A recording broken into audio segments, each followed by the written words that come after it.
Friends, मैं शिव निचयान आपका स्वागत करता हूं आपके अपने यूट्यूब चैनल पर। दोस्तों, आज की वीडियो यहाँ पर जो है जीएसटी में लेटेस्ट ऑर्डर को लेकर है। ऑनरेबल कोर्ट की तरफ से काफी बड़ी रिलीफ वाला है लैंडमार्क ऑर्डर जारी किया गया है। यहाँ पर जो लेटेस्ट ऑर्डर है यहाँ पर ऑनरेबल कर्नाटक हाई कोर्ट के द्वारा जारी किया गया है। 19 Feb 2020 का ऑर्डर है। इनपुट टैक्स क्रेडिट जीएसटी में यहाँ पर जो है आईटीसी क्लेम को लेकर यहाँ पर एक काफी बड़ा डिसीजन है। वीडियो को पूरा एंड तक देखिएगा। सेम स्टेट में तो एज इट इज एप्लीकेबल रहने वाला है, बाकी अदर स्टेट में भी आपको चेक करना होगा जहां पर आपका बिजनेस रजिस्टर्ड है, वहां पर ऑनरेबल जुडिशनल हाई कोर्ट ने इसके रिगार्डिंग क्या व्यू प्रोवाइड किया है। तो आप अपने रिप्लाई में भी, और अगर आप अपील फाइल करने जा रहे हैं वहां पर इसको जरूर मेंशन करें, इससे आपके फेवर में केस आने के चांस काफी ज्यादा होंगे। इसके अलावा मैंने अपने यूट्यूब चैनल पर ऐसे काफी सारे वीडियो ऑलरेडी अपलोड किए हुए हैं। यहाँ पर अलग अलग ऑनरेबल कोर्ट की तरफ से फेवरेबल ऑर्डर्स आए हुए हैं। जीएसटी इनकम टैक्स के बेसिक वीडियोज भी अवेलेबल हैं, और जो लेटेस्ट ऑर्डर है वो सब यहाँ पर वीडियोज में अवेलेबल है। 3B2B mismatch, R1 3B mismatch, cancel dealer, supply default, TV bill, invoicing. उसके अलावा अलग अलग मैटर्स को लेकर सेक्शन 73, 74 के नोटिस, 61 में स्क्रूटनी के नोटिस, ऑडिट के नोटिस, उन सबके ड्राफ्ट रिप्लाई के फॉर्मेट्स भी की जो लेटेस्ट नोटिस आए थे उनके रिप्लाई कैसे करने हैं, और अगर आप अपील में जा रहे हैं तो वहां पर क्या क्या उसमें मेंशन करना है, किस तरीके से यहाँ पर आपको प्री डिपॉजिट करना है, सब कुछ वीडियोज में बताया गया है। अलग अलग ड्राफ्ट अपील के भी यहाँ पर प्रोवाइड किए गए हैं। वीडियो के डिस्क्रिप्शन में से डायरेक्ट डाउनलोड करके आप अपने अकॉर्डिंग उनको मॉडिफाई कर सकते हैं। चैनल का पर्पज फुली एजुकेशनल है, वीडियो को शेयर जरूर करें। ये वीडियो काफी शॉर्ट में रहने वाला है, एंड तक देखिएगा और शेयर जरूर कीजिएगा। यहाँ पर एसएससी की जेन्युइन हार्डशिप है। एसएससी ने चैलेंज किया है ऑनरेबल कोर्ट के बिफोर एक ऑर्डर जो कि किसी पर्टिकुलर ईयर के लिए जारी किया गया है, लेकिन आप इसको किसी भी साल के लिए यूज कर पाएंगे, बस आपके फैक्ट्स यहाँ पर सिमिलर होना जरूरी है। ठीक है, तो यहाँ पर एसएससी ने ऑनरेबल कोर्ट के बिफोर रिक्वेस्ट की है, ध्यान से समझिएगा। इसमें काफी सारे नोटिस सेक्शन 73, 74 दोनों के कवर्ड हो जाएंगे। यहाँ पर जो एसएससी ने रिक्वेस्ट किया है उसमें कहा है कि डिपार्टमेंट ने एक पर्टिकुलर पर्सन के द्वारा इनके जो ट्रांजेक्शन्स है उसको यहाँ पर इनवैलिड मानते हुए, और जो उस पर्सन ने रिटर्न फाइल किया है इनके 2A में भी रिफ्लेक्ट हो रहा है। देखिए कितनी सारी पॉइंट्स आपको यहाँ पर मिलने वाले हैं। एक्चुअल परचेज भी है तब भी उसको रिजेक्ट कर दिया है, और यहाँ पर हैवी डिमांड इंटरेस्ट पेनल्टी जारी कर दिया है। ये यहाँ पर इन्होंने जो डिमांड नोटिस है उसकी नंबर दिया है, ये नोटिस का डिमांड ऑर्डर का नंबर है। उसके अलावा ये इस पर्टिकुलर डेट में जारी किया गया है। ठीक है, यहाँ पर डिपार्टमेंट ने ये जो ऑर्डर जारी किया गया एज एन एनेक्जर जी इन्होंने अपलोड किया है, इसी को यहाँ पर डायरेक्टली सेटिस्फाइड किया गया ऑनरेबल कोर्ट के द्वारा। ये फाइनेंशियल 18-19 के रिगार्डिंग है। ठीक है, तो अगर आपके फैक्ट्स सिमिलर हैं तो आपको उसका बेनिफिट मिलेगा ही मिलेगा। ध्यान से समझिएगा, जो डिपार्टमेंट की तरफ से लर्न काउंसिल है और एसएससी की तरफ से लर्न काउंसिल है, उन्होंने दोनों ने अपने सबमिशन को यहाँ पर सबमिट किया है। The petitioner has called in question the order in original at annexure G. ये उसी ऑर्डर की बात हो रही है जो ऊपर यहाँ पर डिपार्टमेंट के द्वारा जारी किया गया डिमांड ऑर्डर।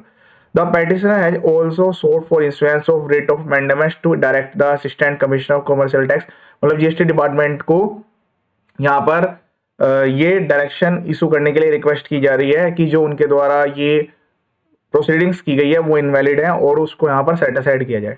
यहाँ पर जो डिपार्टमेंट है वो भी यहाँ पर रेस्पोंडेंट नंबर 3 है। तो उन्होंने कहा है कि जो यहाँ पर ट्रांजेक्शन इस पर्टिकुलर पार्टी के द्वारा यहाँ पर एग्जीक्यूट की गई थी, मतलब इन्होंने इस पार्टी से यहाँ पर परचेज किया था। यहाँ पर ये नहीं लिखा कि गुड्स परचेज किया था सर्विस, तो आपका गुड्स का केस है, सर्विस का केस है, वो दोनों यहाँ पर कवर होंगे along with the petitioner hearing. तो इस पार्टी से पेटिशनर ने ट्रांजैक्शन एग्जीक्यूट की थी, परचेज की।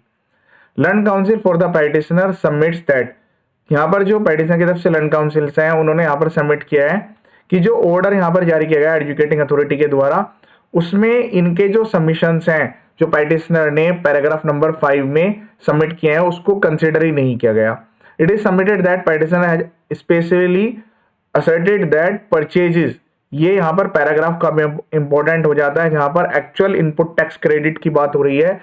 यहाँ पर एसएससी इस बात पर जोर दे रहे हैं कि उन्होंने एक्चुअल में गुड्स परचेज किए हैं या सर्विस परचेज किए है, उनके पास वैलिड टैक्स इनवॉइस भी हैं और इस सामने वाले पर्सन ने अपनी जीएसटी R1 3B में भी अपलोड किए हैं। उसके अलावा इनके 2A में रिफ्लेक्ट हो रहा है। ये सारी चीजें अभी यहाँ पर एक और पैराग्राफ अभी देखने के लिए मिलेगा, उसमें 3rd में ये चीजें लिखी गई हैं।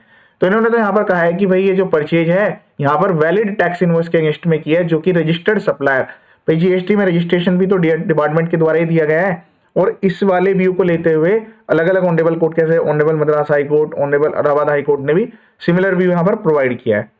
तो उन्होंने कहा कि रजिस्टर्ड सप्लायर से वैलिड टैक्स इनवॉइस पे इन्होंने यहाँ पर परचेज किए थे and to the demonstrate the same the petitioner had made various assertion which have not been taken. तो इन्होंने इस बिलीव के साथ यहाँ पर सारे एविडेंस, ये यहाँ पर वेरियस इनके जो एविडेंस थे, जो इनके पास प्रूफ थे, वो सभी सबमिट किए, लेकिन यहाँ पर जो है अथॉरिटी यानी कि जीएसटी डिपार्टमेंट के द्वारा उनको कंसीडर नहीं किया गया।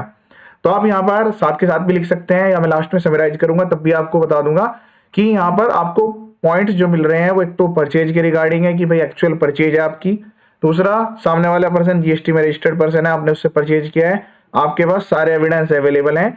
तो जब आप अपने रिप्लाई सबमिट कर रहे हैं उसी में ही साथ के साथ उसको अपलोड करें, ताकि आपके फेवर में फर्दर जो चांसेस है वो बढ़ जाए। आपके फेवर में केस आने के चांस काफी ज्यादा बढ़ जाते हैं।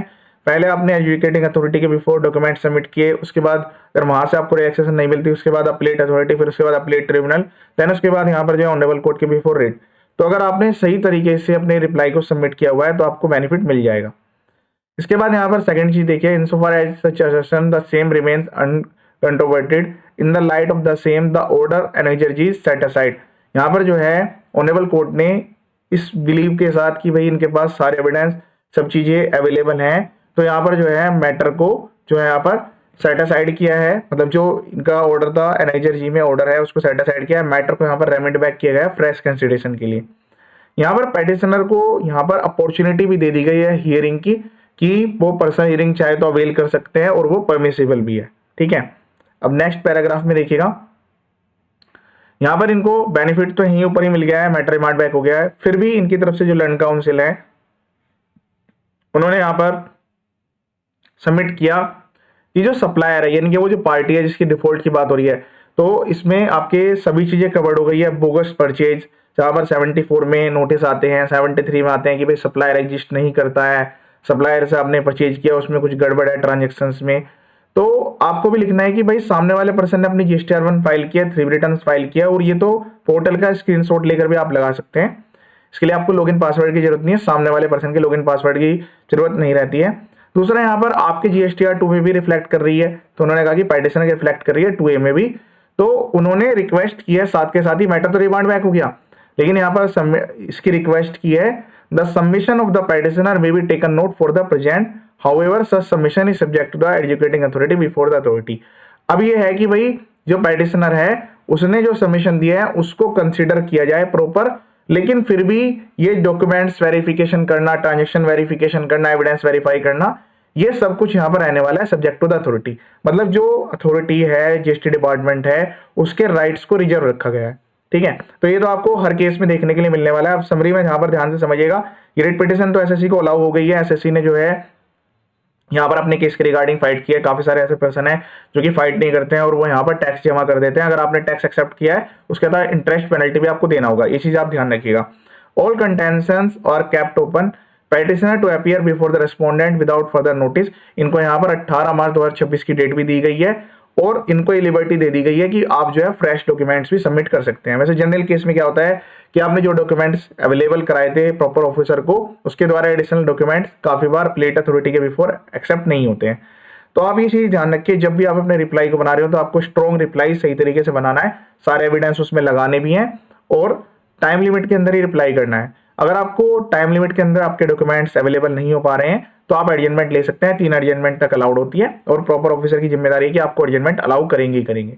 तो ये लेटेस्ट ऑर्डर था, बाकी अदर वीडियो जो आप एक बार देख सकते हैं, इसमें आपको काफी सारे पॉइंट्स दिखने के लिए मिले हैं। एक तो एक्चुअल परचेज, आपके पास सारे एविडेंस अगर अवेलेबल हैं, GSTR 3B रिटर्न्स, और उसके अलावा आपके 2A में सब चीजें रिफ्लेक्ट हो रही है।